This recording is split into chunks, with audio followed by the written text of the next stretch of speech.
This week, we conclude our four-part series looking at the state of today's media industry with a series of conversations with experienced cinematographers. We start with Ned Soltz. Ned has been a writer and thought leader in our industry for more than 25 years. Tonight, we talk with him about coping with new camera technology, working creatively with smaller budgets, and staying successful in a challenging industry. Next, Nancy Schreiber has decades of experience as a cinematographer with more than 130 credits in narrative film, television, music videos, commercials, and documentaries. Tonight, Nancy talks about handling change, the stress of doing more with less, and doing it faster, plus the reason she is hopeful for the future. Next, Jody Eldred is an Emmy-winning director of photography, a cameraman, writer, producer, and editor.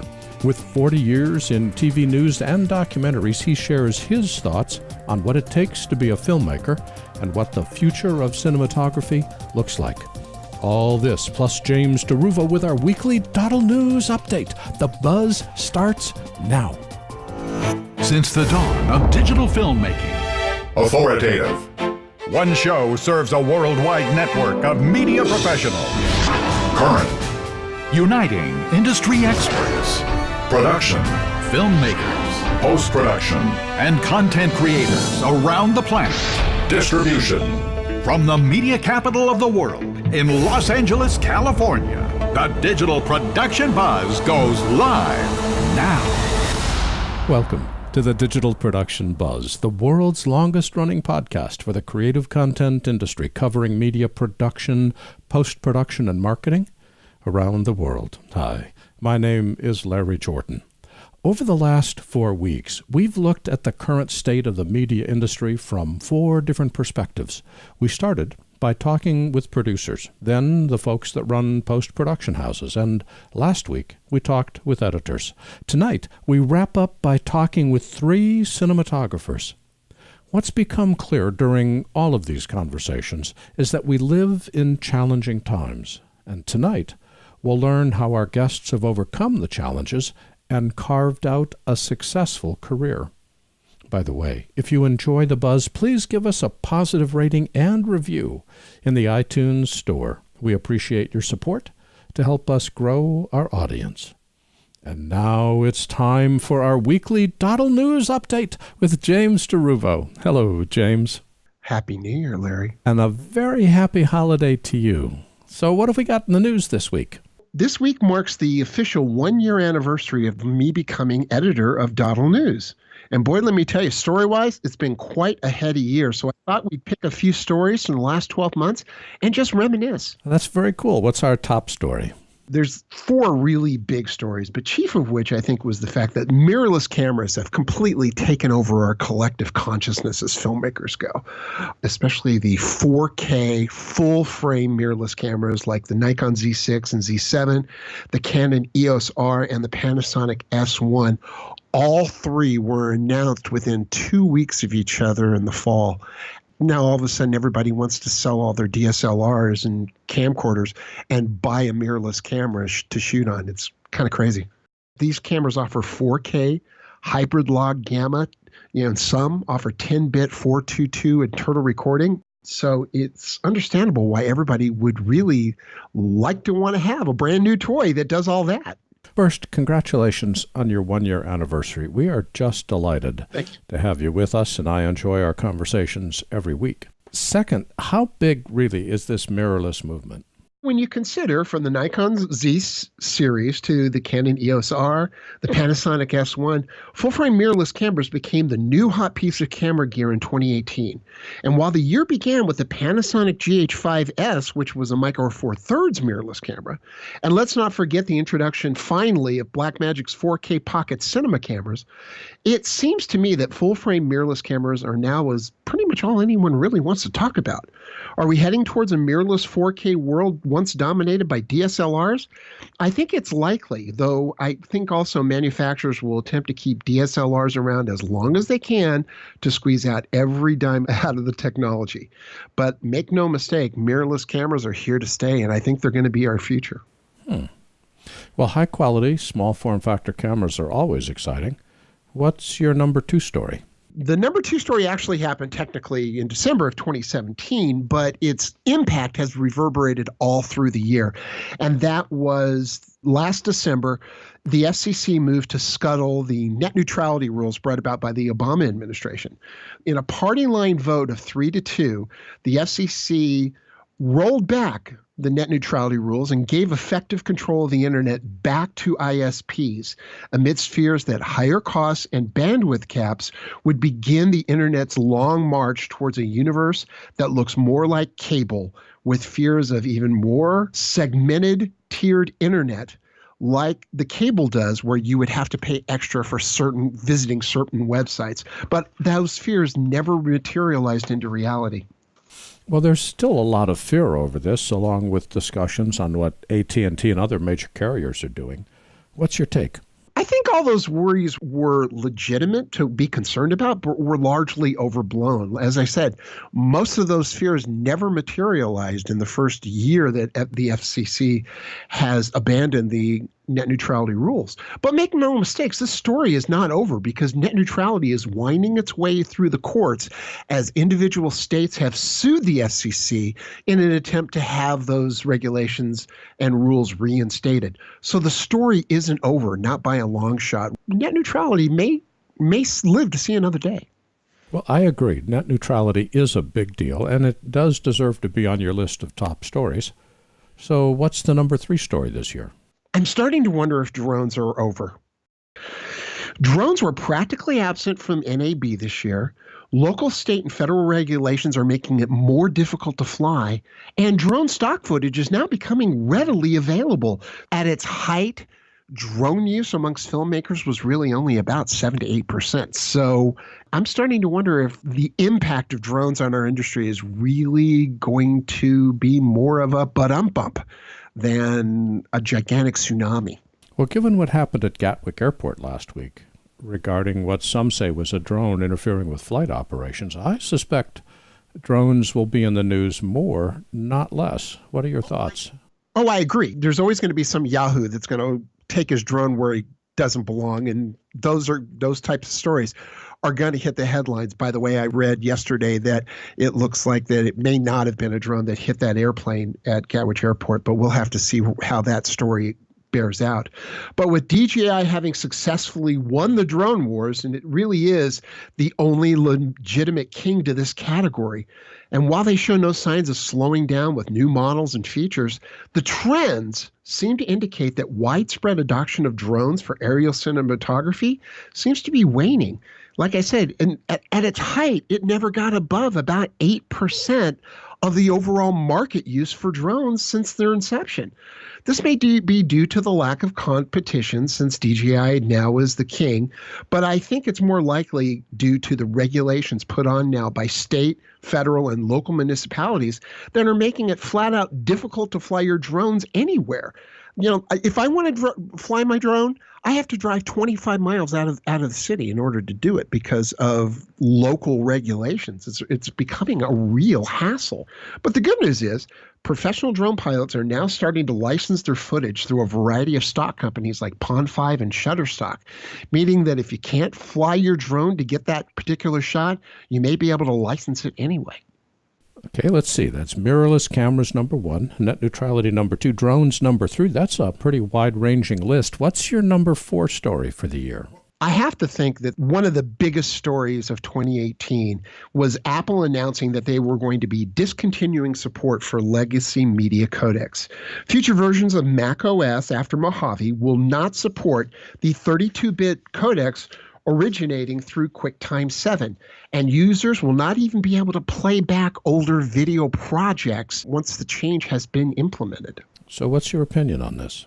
Apple is forcing the professional world to move all of their legacy projects into a 64-bit universe by abandoning 32-bit legacy media codecs like Cineform, DNX, and Motion JPEG. In fact, there's a huge list of codecs that are being affected on Apple's website. But the good news is that Apple is giving video shooters plenty of time to begin to transition their old projects into new codecs so they can future-proof it. For me, the big takeaway in this announcement is learning that media is as directly tied to the operating system as applications. We can't just store media on the shelf and expect it to work years down the road. We need to continually and actively manage all of our archive media to make sure it remains compatible with current technology, and this is something we've never had to do before. That's true. And, a lot of people have archived all their old home movies and all of their media projects onto DVDs. They might find in the future that those DVDs are unplayable anyway. So you always have to have a 3-2-1 backup strategy for all of your projects where you have 3 copies of each on 2 different forms of media, one being off-site. And this is just going to add to your backup workflow. You just have to start planning now. I think that's exactly right. We have to start planning now. So, what are your final thoughts? That's the wrap for 2018. And I think 2019 is going to be shaping up to be even more exciting. 2019 is coming. Let's all get ready. What's cooking on the buzz tonight? James, tonight we're concluding our look at the current state of the media industry by chatting with several successful cinematographers and how they're coping with the constant change in our industry. Well, that sounds like a great way to end the year. I think so. It's been a wonderful series of conversations, and I'm looking forward to tonight as well. Where can we go on the web to learn about the stories you and your team are covering? All these stories and more can be found at doddleNEWS.com. And James DeRuvo is the editor-in-chief of DoddleNEWS, celebrating his first anniversary with us and joins us every week. See you next Thursday, James. And by the way, in the meantime, have a very Happy New Year. I always look forward to working with you. See you next year.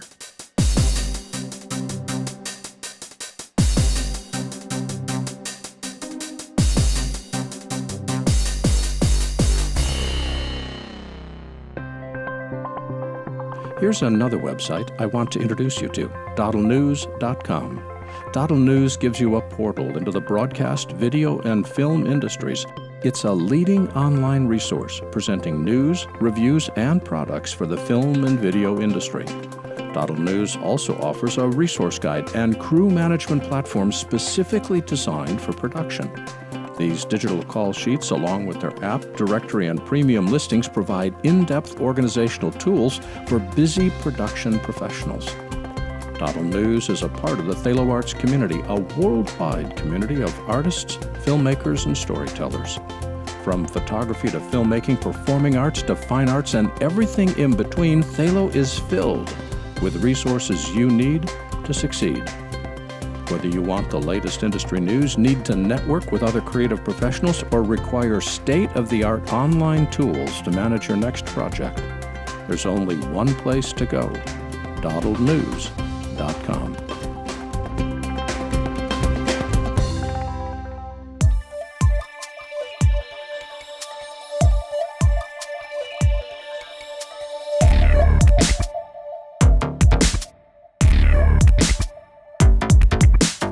Ned Soltz is an expert on all things related to digital video. He's also a contributing editor to Red Shark News, and best of all, he's a regular here on The Buzz. Hello, Ned. Welcome back. Hi, Larry. Good to be back, and almost in advance, happy 2019 to you and to all of our listeners. Well, a very happy holiday to you and a wonderful new year as well. Thank you. Ned, tonight we're looking at the changing role of the cinematographer. So, as a good place to start, how would you define cinematographer?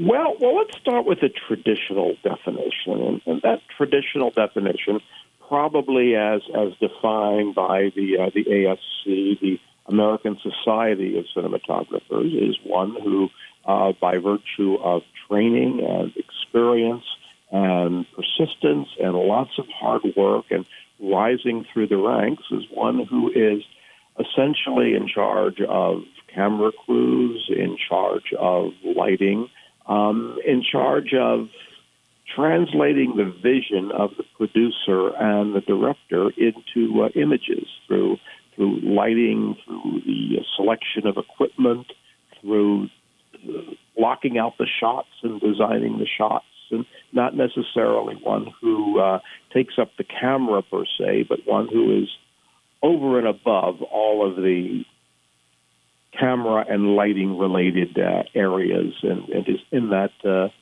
line of succession, really, to the producer and ultimate responsibility of the TV show or movie or whatever it might be. Well, you mentioned that was the traditional definition. How has the role of cinematographer changed over the years? The role of cinematographer has changed just like this whole industry has changed.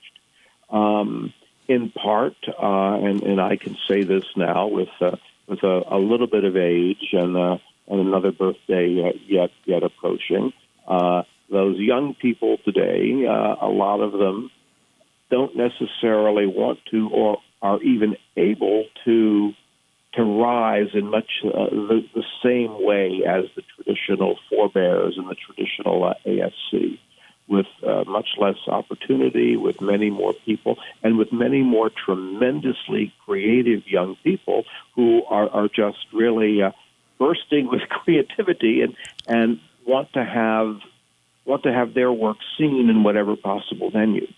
So we can loosen that a little bit to the cinematographer can also be the content creator, that one who envisions the particular content that they want to create, one who then takes charge of even casts and other members of the crew who may even be shooting it himself or herself, maybe even editing and uploading to social media, or going through this very nerve-wracking act of trying to submit films to festivals. So it's a much broader definition now because it contains those who are experienced, and that definition as well contains those who are still gaining their experience, but in doing so are actually creating rather than the old way of sit and watch the master, move the light, take the master class, and maybe in 30 years you'll be a cinematographer. It's a different world now. You know, our producer Debbie and I were talking about this just a few minutes ago before the show started, as she was reflecting on the fact that the young people today have a different view on creativity than us older folks do. And one of the things that struck me is that the young folks are self-taught because the tools allow that today in a way that they never did in the past, which means they don't have the same understanding of, say, the rules of production. Would you agree? Oh, I would completely agree. I would totally agree, because their understanding of the rules of production is very often forged by what they're shooting on their phones at age of 7 or 8. And so they are totally driven by content, by concept and content, rather than being driven by any hard and fast rules. You know, so crossing sight lines or anything else that to us is this absolute no, punishable by capital punishment or at least by life imprisonment. To them, crossing the line means absolutely nothing. Wow, if I could get this creative shot, or if I can even create kind of a cognitive dissonance by crossing the line, and I'm using that just as one example of the rules, well, let's try that and see what effect it has on our audience. And don't even get me started on the whole concept of jump cuts. I've had more students suffer from that lecture than I want to go into. Oh, yeah. So, well, let's age ourselves about 10 years, because there's also changes for traditional cinematographers. The whole industry is different today than it was 10 years ago. For people that are doing, I'm going to call it professional grade work, however you decide to define that, getting paid for their work, how has the industry changed? Well, of course, it's changed for the better in that there's diversity. It's not the province of the white Anglo-Saxon male anymore. So the industry is changing with greater representations of minority communities, with greater representation of women, and as a result, very different perspectives being brought to the whole filmmaking process, very different life experiences, because, again, part of what's going to go into any kind of creative process, even if it is to the point of blocking a shot or lighting it, is all going to be influenced in part by that individual's cultural references, by their own particular biases, if you will, by their own particular life experiences. So we're going to see a variety of different life experiences and different perspectives on life brought by a greater diversity of people. That is really going to enhance that creative process. And if for one who might be fortunate enough to be able to work in that more ethereal, higher end, there are much more opportunities for content, as we have not just traditional television, traditional big screen anymore. We have all of the over-the-top. We have all of the productions that are effectively on social media and actually through advertising and the like are making money. There are people that make money on YouTube productions. They may not be your conventional 90 or 120-minute film, but they're going to be episodic. They are going to be well thought out, and well thought of, we hope, as well. And in turn, that's going to provide an income. So there are all kinds of venues. And I think the availability of equipment too, because we have equipment in all price ranges, and it's all good. That's the kicker. I mean, I try to review product. I do a lot of review of product, and you don't find anything bad. Very little bad. Well, let me take a breath. Niggling things that you want it to be or not to be, but with those tools, anybody with requisite skills can put together a very good, a very compelling story and market it and market themselves. Okay, well, let me take a breath for a second, because I want to focus on technology. Technology is driving so many changes today. How do you decide what to stay current with and what to ignore? It's very hard at times to try to block out the noise.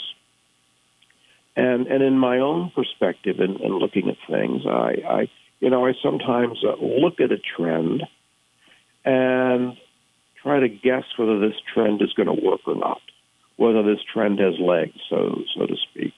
Number of years ago, I was among the 3D naysayers, and that panned out. Now VR is another issue, because while VR is working in some areas, certainly we're not seeing any narrative VR work of any great impact so far. So I sort of question some of the VR, and at least to me, I personally don't have enough bandwidth to be able to deal extensively with it or work with it. That doesn't mean that it's not going to be, and it doesn't mean that my prognostication proves wrong. But for the moment, I don't see narrative work extensively in VR. So that's something I tune out of.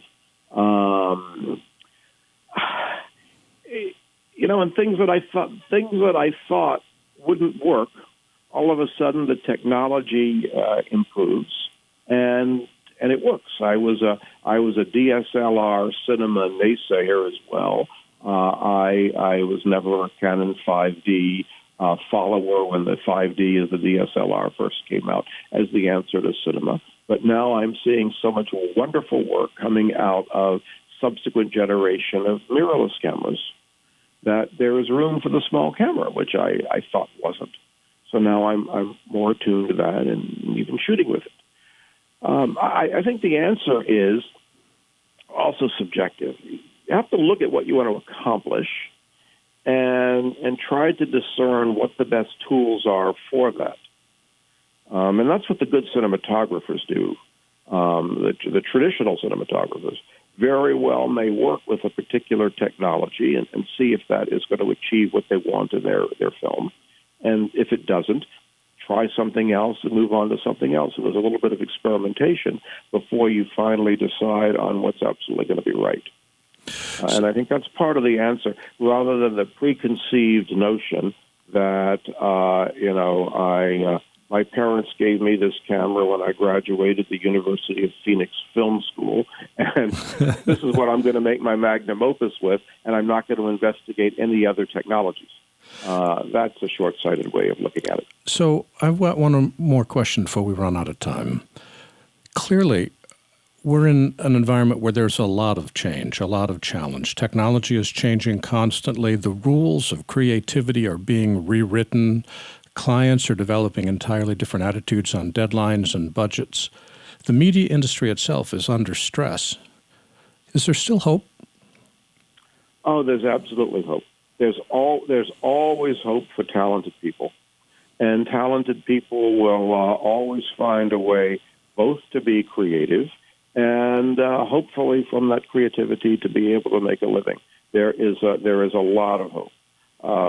The main fears that I have are a degradation of quality, and I don't just mean technical quality. I mean artistic and narrative qualities. But yes, it's very hopeful because there are so many opportunities and so much new that is happening that it's a very exciting change to be a part of. And Ned, for people that want to keep track of what you're thinking and what you're writing, where can they go on the web? Well, take a look these days at redsharknews.com. I'll have a few things coming out in the new year that hopefully might be a little challenging, thought-provoking, or even anger-provoking. Very cool. Red Shark News. That Red site is all one word, Red Shark News, and Ned Soltz is a contributing editor, Red Shark. And Ned, thanks for joining us, and have a happy new year. Thank you, Larry. Same to all of you. Bye-bye.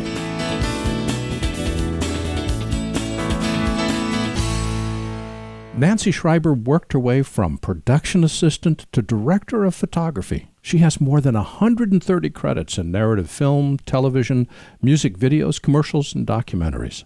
She's a member of the Academy of Motion Picture Arts and Sciences and the fourth woman ever elected to the American Society of Cinematographers. Hello, Nancy. Welcome back. And thank you, Larry. Thanks for reaching out and having me. I always love being here. I love your opinions, and that's what I'm looking forward to chatting with you about today, because tonight we're looking at the evolving role of the cinematographer. Before we look at the industry, though, give us a sense of what you're doing right now. In March, I have a film coming out theatrically called Mapplethorpe, based on the photographer Robert Mapplethorpe. It's a small independent film, and it's been playing the festival circuit, and we're very happy that it will be out in the world. I've also been working on a documentary about Linda Ronstadt. So I like documentaries. I love independent movies. I've done my share of television, which is so much fun these days. So I'm just grateful to be working and having variety in everything I'm doing. I can understand the gratitude for work, and I identify with that perfectly. You have decades of experience as a cinematographer, but as you look back on it, say over the last 5 or 10 years, what changes have you seen? One of the large changes was going to the digital format.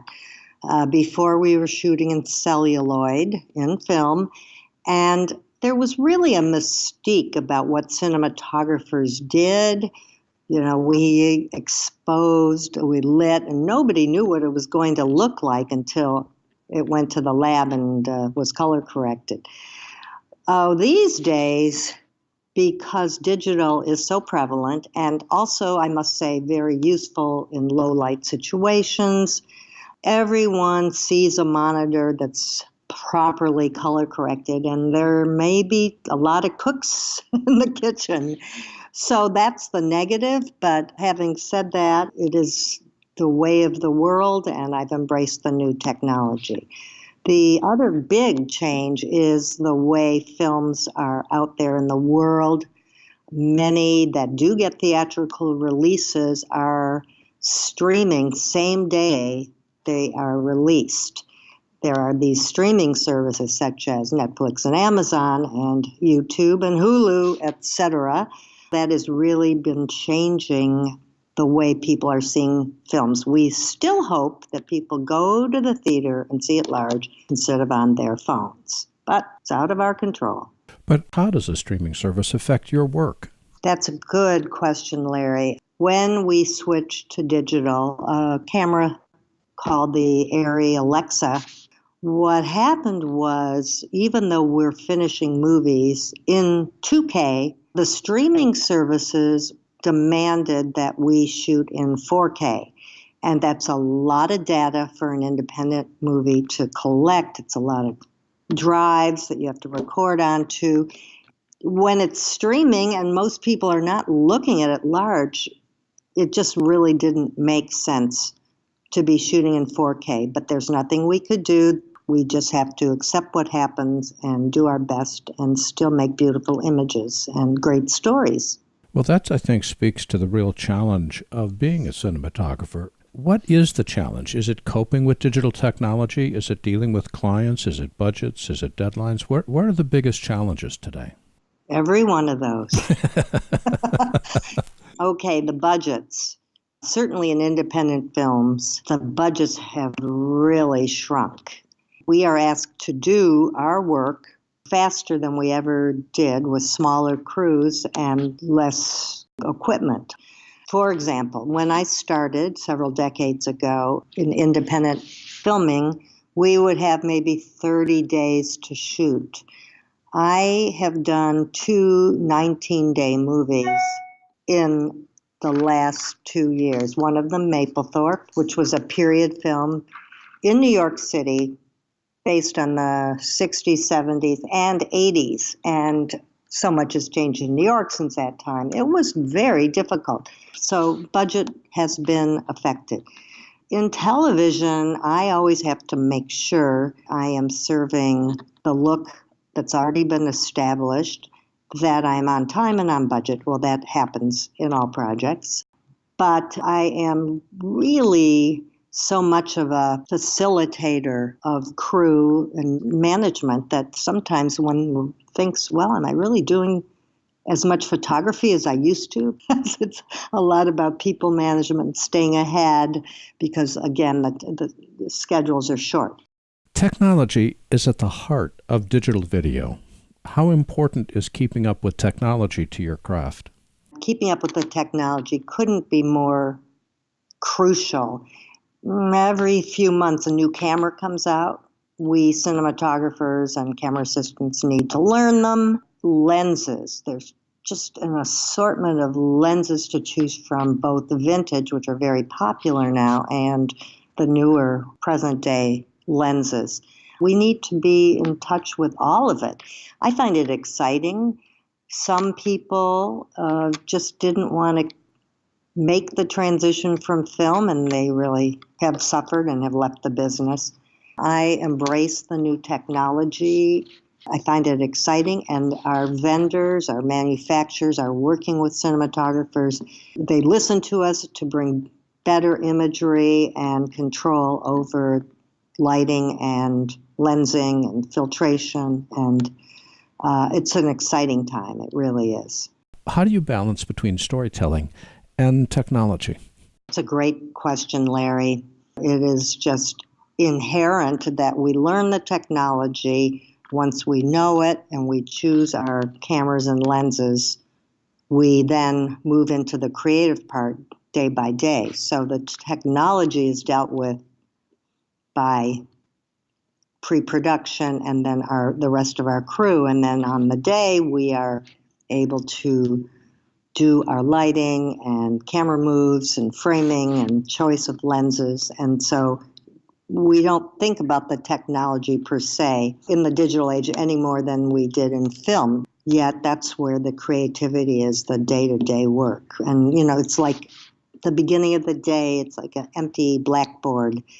And you fill it up, and then it goes to the lab, and then you start all over the next day, and you erase the board. Hopefully you haven't erased the footage, and you move on, and it's so exciting. It's never the same. Each day is different, which is why I think I still have this great passion. I like that analogy that technology is in the planning and storytelling is in the execution. You said it better than I did. I like that. 2 weeks ago, we were speaking with Terry Curran, who runs a post house in Burbank called Alpha Dogs. He told us that his biggest concern as a post house was the challenge of good enough. Clients often don't see the benefits of making their images look perfect. They're good enough for social media, which means his work starts to diminish. What are your thoughts on the challenge of good enough? Again, I think it comes down to time and money. We don't have as long to color grade, color time a movie. Many times it's left in the hands of post people where the cinematographer may be busy or not invited. We cinematographers fight to maintain the excellence in quality, and we're fighting budget. Sometimes we're working for free just to make sure that our work is preserved.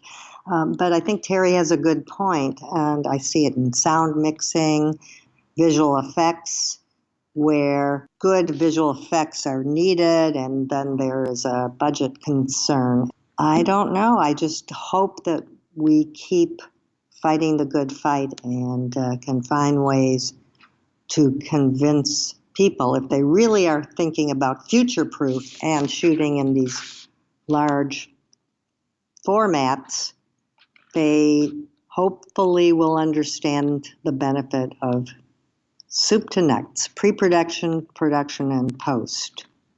We need to keep pushing to make sure that the products are finished properly, no matter how they're going to be viewed. You've talked about the fact that budgets are decreasing, deadlines are decreasing, and yet you're still trying to achieve the highest possible image quality. What do you see as the future of cinematography? Again, it will be a combination of cameras, lighting, lenses, formats, again, film and digital. Visual effects are still very much important and increasing on every movie, even the smallest. That wasn't true back in the day. And we, as cinematographers, need to make sure we stay in the picture when visual effects are done, because we may be on to the next project. So that's the tricky part, maintaining the quality. So I really believe that people will continue to go out to the movies. Of course, many people have home theaters and larger televisions. It's our job as cinematographers to make sure the images going out there will look good in the home environment as well as on the large screen, because, we have lost market share, as it were, for theatrical. And, that'll still be my fight as I continue to work. With all the challenges in our industry and all the pressures that are upon the cinematographer, what gives you hope? What gives me hope is that the younger people are coming up in droves with great stories, very imaginative, because of the digital revolution, actually, and because cameras were accessible. Many younger people were able to make shorter content, shorter films, and get recognized. And these minds are out there helping make our industry more exciting.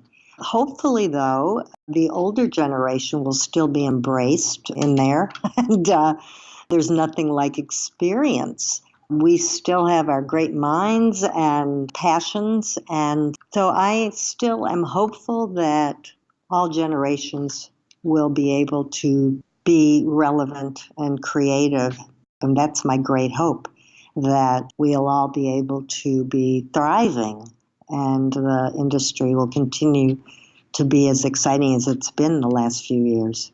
Nancy, for people that want to hire you for their next project, where can they go on the web? I have a website, www.nancyschreiber.com. That's NancySchreiber.com. And my contact information, my agent's there, and a lot of my work. That website is all one word, NancySchreiber.com. And Nancy Schreiber herself is a cinematographer, a member of the American Motion Picture Arts and Sciences, and a member of the American Society of Cinematographers. Nancy, it is fun every time we talk. Thank you for sharing your time. Thank you so much, Larry. I really appreciate your reaching out and always having such relevant and challenging questions. But thank you for keeping our industry alive. You're very kind, and have yourself a wonderful new year. And you too as well.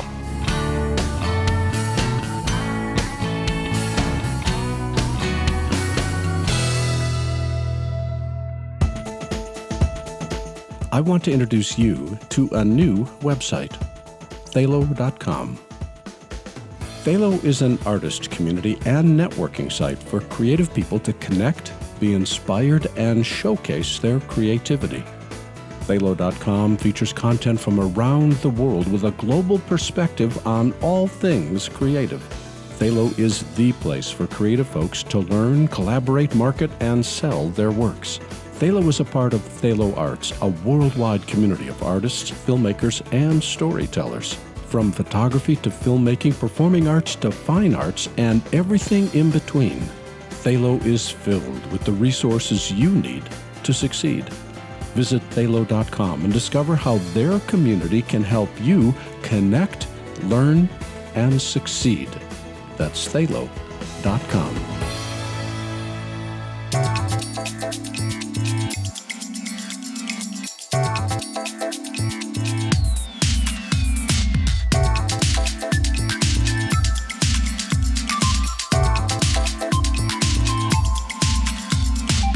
Jody Eldred is an Emmy-winning and Directors Guild of America Award-nominated director, director of photography, cameraman, writer, producer, and editor. With 40 years in TV news and documentaries, he's known for being one of the fastest and most creative visual storytellers in Hollywood. Hello, Jody. Welcome. Larry, it's good to hear your voice again. Good to be with you, my friend. It is always fun to chat with you because every time we do, I learn something. Tonight, we're looking at the evolving role of the cinematographer. Before we look at the industry, give us a sense of the kind of projects you're working on these days. Well, I'm a multi-hyphenate. I work as a director and a DP. I edit, I write. In fact, I am today finishing up a screenplay that I'm very pleased with and hope we can sell. It would be a motion picture if it gets sold. And it's different for me every day, every week. Gosh, I worked in television network news for a long time and episodic TV. Recently, I've done a major multi-camera 3D project. I worked on a feature film up in Winnipeg, Canada this past summer with my friend and colleague Roy Wagner, ASC. I still, shoot as a hired gun for people. I've been doing promotional videos for a college here. Quite a wide range of stuff. Do you have a favorite type of project to work on? Yes, one that pays very well. Almost always my favorite ones. You have been in the business for a while, haven't you? My favorite kind of projects are the ones where I get to exercise some creative muscle. The ones where you have a client who trusts you. I like stuff where there's a challenge. I like something where it's not, oh, here's just another talking head, my 4,000th one to do, but something where it's a unique look or we're going for something different. Where it's challenging, where it's difficult. I like the unknown. I like the thing that I haven't done before. But I like the challenge. I really do. You've got multiple decades of experience as a shooter. What changes have you seen over the last 5 years or so? Well, there's been quite a lot.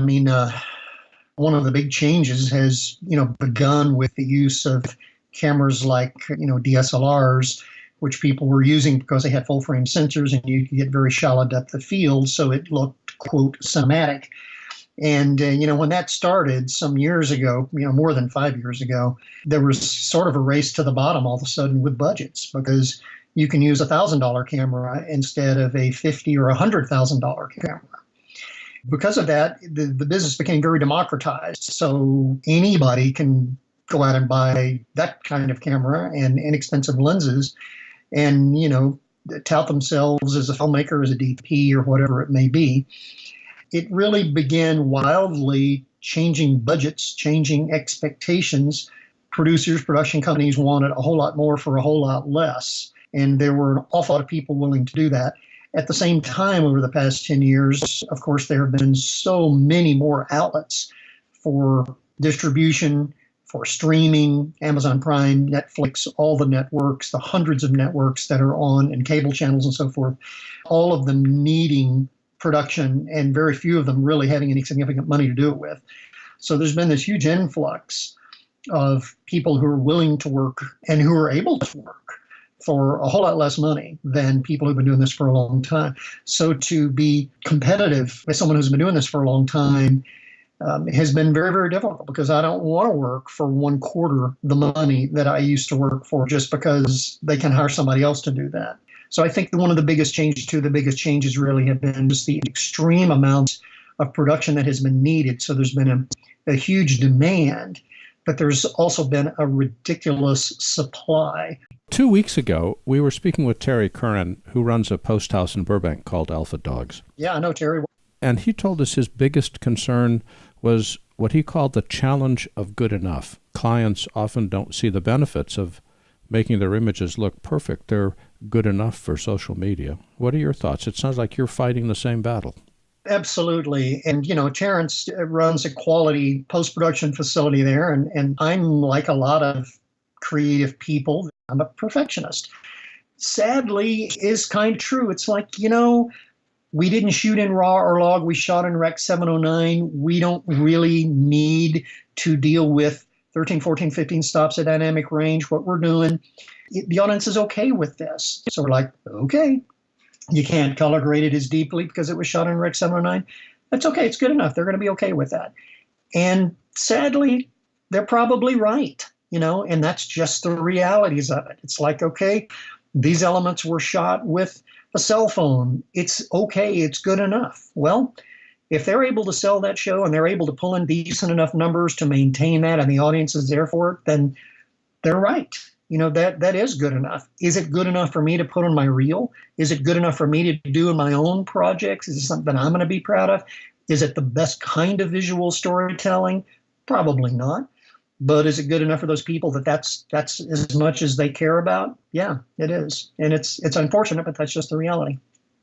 Are you seeing that clients are simply demanding lower budgets, or are you seeing that clients are demanding different things than they were 5 years ago, or are you seeing totally new clients? Tell me about that.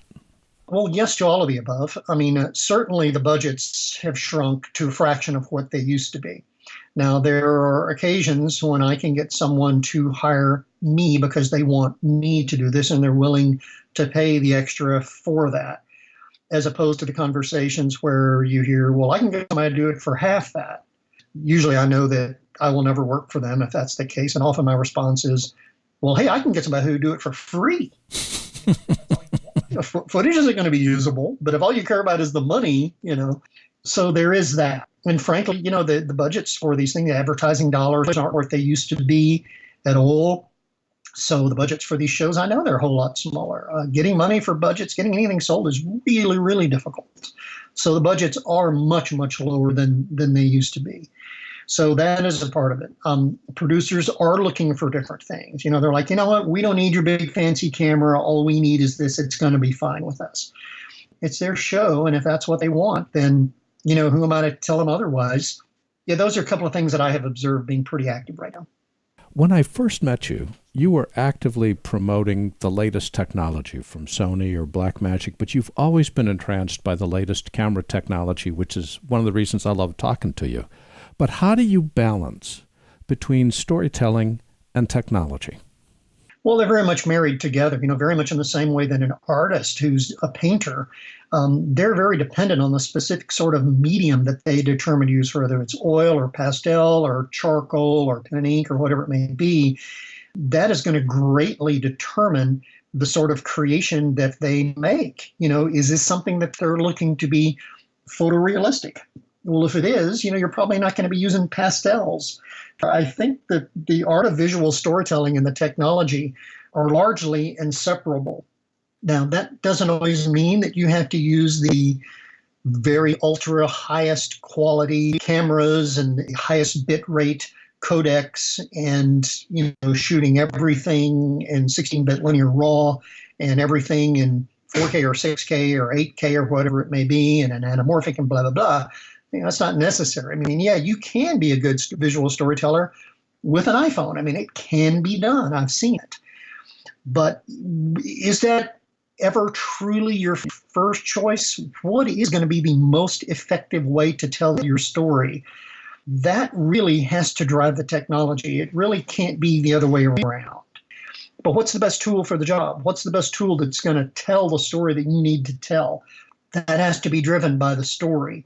has to be driven by the parameters in which you're going to be shooting, by the emotional content of what you're going to be shooting and how you can best capture that. And that goes to a variety of things, including things like crew sizes. Is it practical to bring in a big crew to certain locations and certain things that you're doing?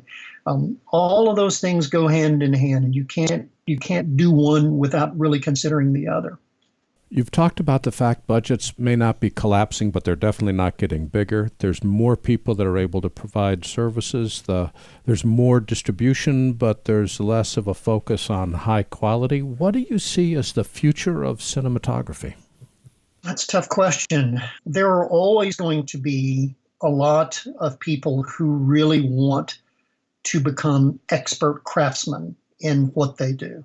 They want to be able to tell stories visually, using light, using shadow, using color, and capturing it with a technology that accurately represents the human experience, what the human eye can see.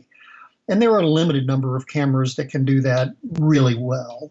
But I think that there will always be a significant cadre of people who really pride themselves in being able to visually capture stories with technology, with cameras and with lighting that really touch your emotions. As a longtime friend of mine who was a showrunner in Hollywood for a long time, a lot of successful shows, as a screenwriter, he said, we're not in the motion picture business, we're in the emotion picture business. And that's exactly right. There are going to be those people always who want to be able to tug on the heartstrings to make you feel something. And you have to be a good craftsman to do that. Then there's going to be a lot of other people, the vast majority, who are just basically going to be capturing images and capturing stories, a lot of reality, a lot of documentary sort of stuff that's unplanned, where you got to be quick on your feet. And then there's going to be a whole lot of other reality stuff, like some of the shows we see on TV that are following celebrities or wannabe celebrities, or just like, we're just capturing and putting it together. We don't give a rip at how interesting it looks. It's all about the people. It's all about the subject matter. That's a demographic that I'm not interested in, either from the crew side or from being part of the audience. So it's kind of a long answer, but I think the future of cinematography is fairly bright because the business is becoming democratized and so many people have access to truly excellent camera technologies and camera systems that can execute whatever vision they have. It's not like the old days where you only had 35 millimeter film to really do it, and that was just untenable. Or a $100,000 Sony F900, which at one time I owned two of and had to.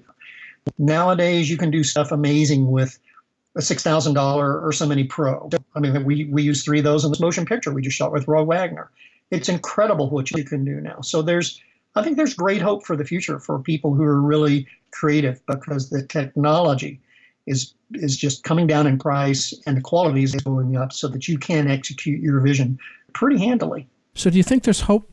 I do think there's hope. I do, because there's always people who care. There's people who care about the story. There's people who care about the audience. There's people who care about more than just profit. I'm one of those people, and those are the kind of people that I long to work with. If it's just about the money, I could probably be doing other things, to make money. But I care about good stories, and I care about people, and I care about telling stories that can change people's lives for the better. It's one of the great opportunities that we who work in television and film have, that we can actually live lives that matter. Jody, what advice do you give to kids that are in school and want to enter the business once they graduate?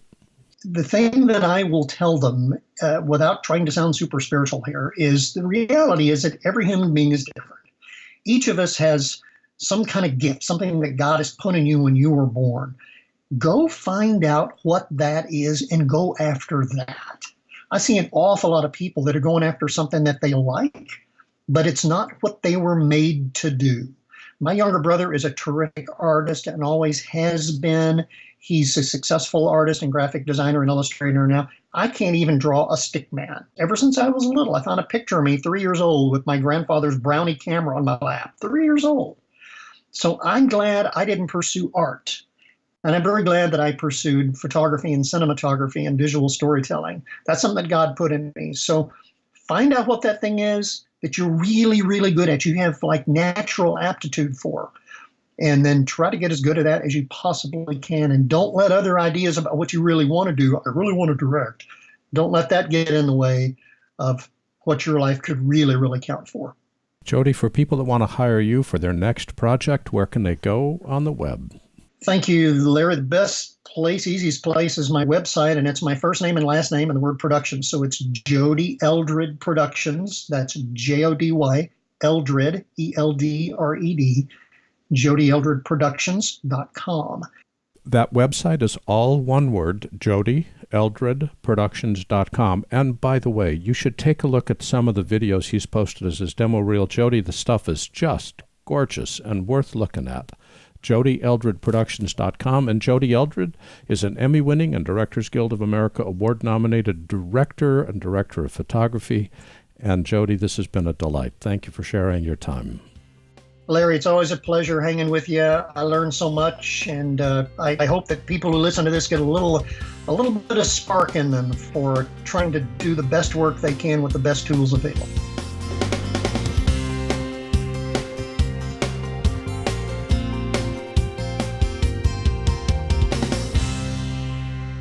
You know, I was just thinking, if there's one thing that we've learned in our conversations with our cinematographers tonight and with the other industry professionals we've talked with over the last 4 weeks, it's that we live in challenging times.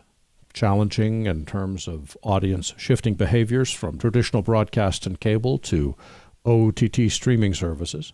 Challenging in terms of budgets in flux and generally descending. Challenging in terms of technology. Challenging in terms of how millennials deal with television. Challenging in terms of audience taste. And challenging in terms of ever-shortening deadlines. There is no doubt we abound with challenges.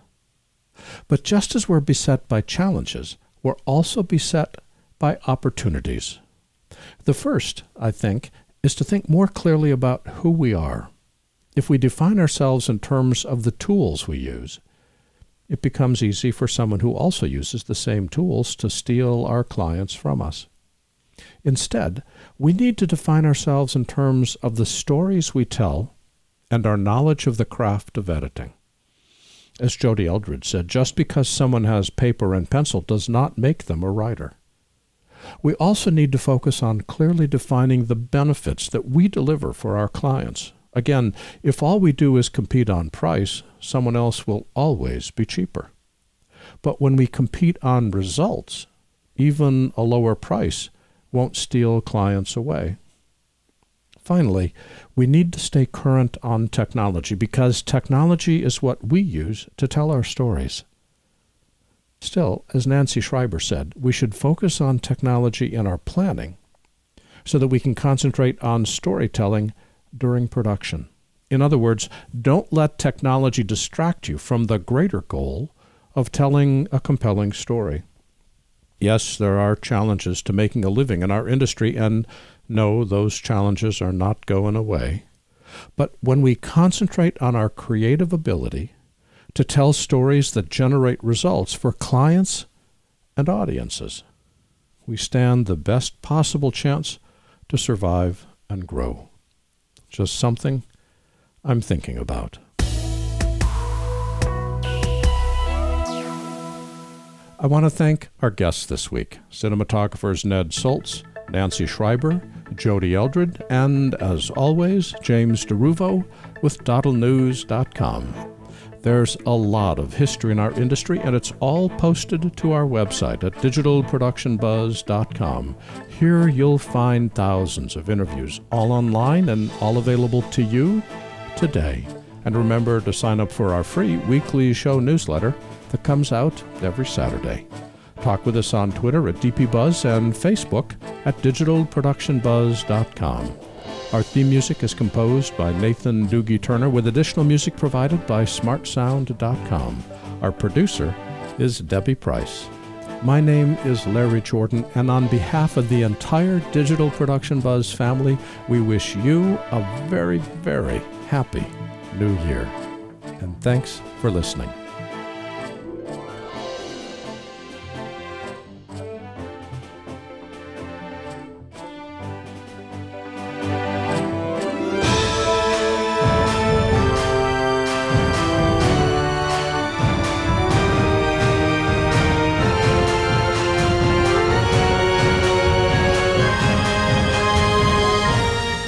Digital Production Buzz is copyright 2018 by Thalo LLC.